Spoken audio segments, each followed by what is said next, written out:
Friends, மழைக்காலம் start ஆகிடுச்சு. Weather வந்து இன்னைக்கு ரொம்ப சில்னஸாக தான் இருந்துச்சு. காலையில் எழுந்திரிச்சோன்னா ஒரே யோசனை, இன்னைக்கு நல்லா சுருக்குன்னு சூடாக என்ன சாப்பிடலாம் அப்படின்னு சொல்லி.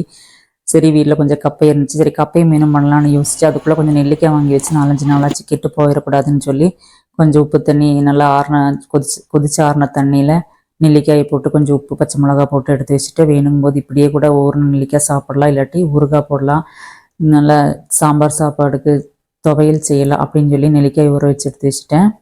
அதுக்கப்புறம் இன்றைக்கி மீன் கறி செய்கிறதுக்கு மீன் வந்து ஃப்ரிட்ஜில் வந்து அயில மீன் கொஞ்சம் இருந்துச்சு. அதுவும் கப்பை நல்லா வேக வச்சு அயில மீன் கறி, கேரளா ஸ்டைல் ஃபுட், இது எனக்கு ரொம்ப பிடிக்கும்.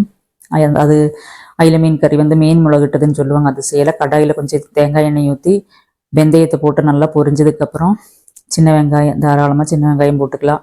அது 2 பச்சை மிளகா போட்டு நல்லா வணக்கி இஞ்சி பூண்டு போட்டு நல்லா வணக்கினதுக்கப்புறம் தக்காளி நல்லா ஒரு 5 நிமிஷம் வணங்கினதுக்கப்புறம் கொஞ்சம் வரமிளகாத்தூள், காஷ்மீரி மிளகாத்தூளும் வீட்டில் பிடிச்ச வரமிளகாத்தூள் 2 மிக்ஸ் பண்ணி போட்டு அப்போ நல்லா கலராகவும் இருக்கும், குழம்பு நல்லா டேஸ்ட்டாகவும் இருக்கும். 2 போட்டு ஒரு 2 நிமிஷம் அப்படியே வணக்கினதுக்கப்புறம் இதுக்கு ஆட் பண்ண வேண்டிய புளி, நான் மீன் புளி குடம்புளின்னு எல்லாம் சொல்லுவோம் இல்லையா, அதை தான் போடுறேன். நம்ம அந்த சாதாரணமான புளியும் போட்டுக்கலாம். அதை நான் சோக் பண்ணி வச்சு போடுவேன். அப்போ தான் கொஞ்சம் புளி நல்லா சீக்கிரமாக இறங்கும்.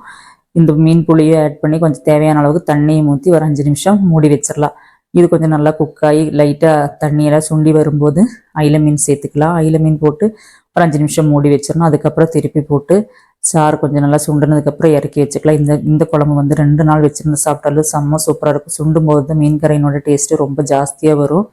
இது வந்து மீன் முளையிட்டதுன்னு சொல்லுவாங்க. கேரளாக்காரங்களுக்கு மீனும் கப்பையும் வந்து ரொம்ப இஷ்டப்பட்ட ஒரு ஃபுட்டுன்னு தான் சொல்லணும்.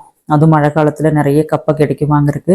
அந்த நல்லா வெண்ணெய் மாதிரி வேகிற கப்பையில் இந்த மீன் கறி ஊற்றி சாப்பிட்டோம்னா அவ்வளோ ஒரு டேஸ்ட்டாக இருக்கும்.